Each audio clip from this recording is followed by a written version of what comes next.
शंकर सिंह। छुट्टी करे न सुई दवाई सैया बस गई बाहर में जाई सैया बस गई छुट्टी करे न सुई दवाई सैया बस गई बाहर में जाई देह टूटे दर्द उठे जोरी रे अरे जोरी रे माई रे माई जाई तो जब हम कहाँ जाई चोलिया में भले बात चोरी रे माई जाई तो जब हम कहाँ जाई चोलिया में भले बात चोरी रे।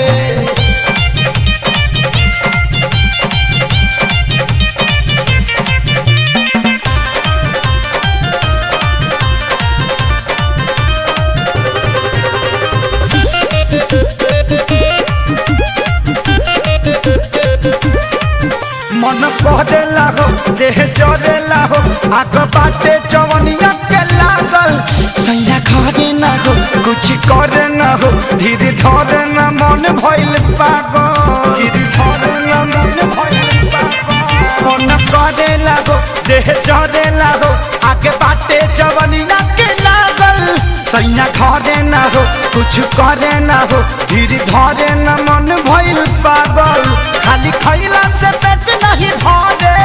काट जैसा से दिलाई गड़े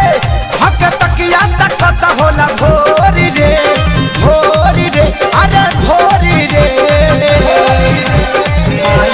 माई जाई जब हम कहाँ जाए चोलिया में भइले बाटे चोरी रे माई जाई जब हम कहाँ जाए चोलिया में भइले बाटे चोरी रे।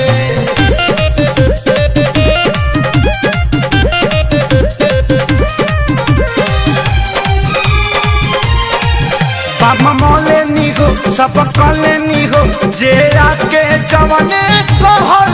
छरवाइयो लेनी भुकवाइयो लेनी बाकी कवनो उपाया न लहल बाकी कवनो उपाया न बाबा मोले नी हो सब कले नी हो जे आके जवने कहल छरवाइयो लेनी भुकवाइयो लेनी बाकी कवनो उपाया न लहल दिने दिने ही बढ़े बीमारी कब आई है हलचल खेसारी पंकज देवरा घरे कमजोर रे जोरी रे कमजोरी रे माई जाई जब हम कहाँ जाए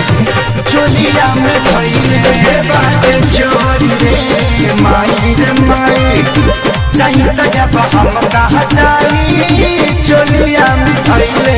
बाटे चोरी रे। छुट्टी करे न सुई दवाई सोया बस गई बाहर में जाई देह टूटे दर्द उठे जोरी रे अरे जोरी रे